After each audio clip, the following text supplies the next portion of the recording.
IIT के सपने में बाधा डाली, लेकिन अरबों डॉलर का व्यापार साम्राज्य बनाया। मिले श्रीकांत बोला से, जिन्होंने आईआईटी के सपने में बाधा आने के बावजूद लाखों डॉलर का व्यापार साम्राज्य खड़ा किया। रिश्तेदारों और पड़ोसियों ने उनके माता पिता को अंधे पैदा हुए श्रीकांत को एक अनाथालय में छोड़ने की सलाह दी। कुछ ने तो उन्हें बच्चे को मार देने की सलाह दी। शिक्षकों ने उन्हें कक्षा में सबसे पीछे बिठाया और उनकी उपेक्षा की। लेकिन श्रीकांत के माता पिता ने अपने बेटे के लिए सभी से लड़ाई लड़ी और उनमें वही लड़ाई की भावना पैदा की। उस भावना ने श्रीकांत बोला को 150 करोड़ रुपए के कारोबार के साथ एक व्यवसाय बनाने के लिए प्रोत्साहित किया। श्रीकांत के माता पिता सभी के लिए एक प्रेरणा है। श्रीकांत का जन्म आंध्र प्रदेश के मछलीपट्टनम के सीतापुरम गांव में एक किसान परिवार में हुआ था। श्रीकांत ने एक बार एक इंटरव्यू में कहा था कि उनके माता पिता दामोदर राव और वेंकटम्मा तबाह हो गए थे जब उनका बच्चा अंधा पैदा हुआ था। उन्हें हर स्तर पर व्यवस्था से लड़ना पड़ा क्योंकि उन्होंने उसे देहात के एक स्कूल में पढ़ाना शुरू किया था। When the school was not helping me too much, people thought, and my parents and my relatives thought I should study somewhere with people of my own kind, and that's how I was shifted to Hyderabad to a special school where I began my career as an outstanding student, getting all top ranks, and played chess and cricket for India, and like I had great memories of drawing chess matches with women grandmasters and whatnot.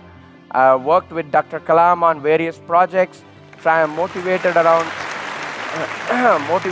800,000 youth in the Youth Transformation Project, Lead India. उन्हें शिक्षा के हर स्तर पर चुनौतियों का सामना करना पड़ा, लेकिन हमेशा कुछ अलग करने की इच्छा थी। MIT में पहले भारतीय नेत्रहीन छात्र श्रीकांत ने विज्ञान के अध्ययन के अधिकार के लिए एक लड़ाई लड़ी। हालांकि श्रीकांत ने 12वीं कक्षा की परीक्षा में 98% अंक हासिल किए, लेकिन समाज ने उनकी क्षमता पर विश्वास करने से इनकार कर दिया। अपनी प्री यूनिवर्सिटी परीक्षा पूरी करने के बाद श्रीकांत ने अपने IIT सपने को पूरा किया, लेकिन कोचिंग संस्थानों ने श्रीकांत को कठिन JEE प्रवेश परीक्षा पास करने का मौका नहीं दिया। असफलताओं से बेपरवाह श्रीकांत ने अमेरिका के एक प्रमुख प्रौद्योगिकी स्कूल MIT में आवेदन किया और MIT में न केवल पहले भारतीय नेत्रहीन छात्र बने, बल्कि स्कूल के पहले अंतर्राष्ट्रीय नेत्रहीन छात्र भी बने। वॉलेंट इंडस्ट्रीज देश की सेवा करेगी। अपनी पढ़ाई पूरी करने के बाद श्रीकांत को अमेरिका में रहने और अपने अवसरों का लाभ उठाने का अवसर मिला। हालांकि श्रीकांत वापस आकर अपने देश और यहाँ के लोगों के लिए कुछ करना चाहते थे। भारत लौटने पर श्रीकांत ने 2012 में अपनी कंपनी वॉलेंट इंडस्ट्रीज की स्थापना की।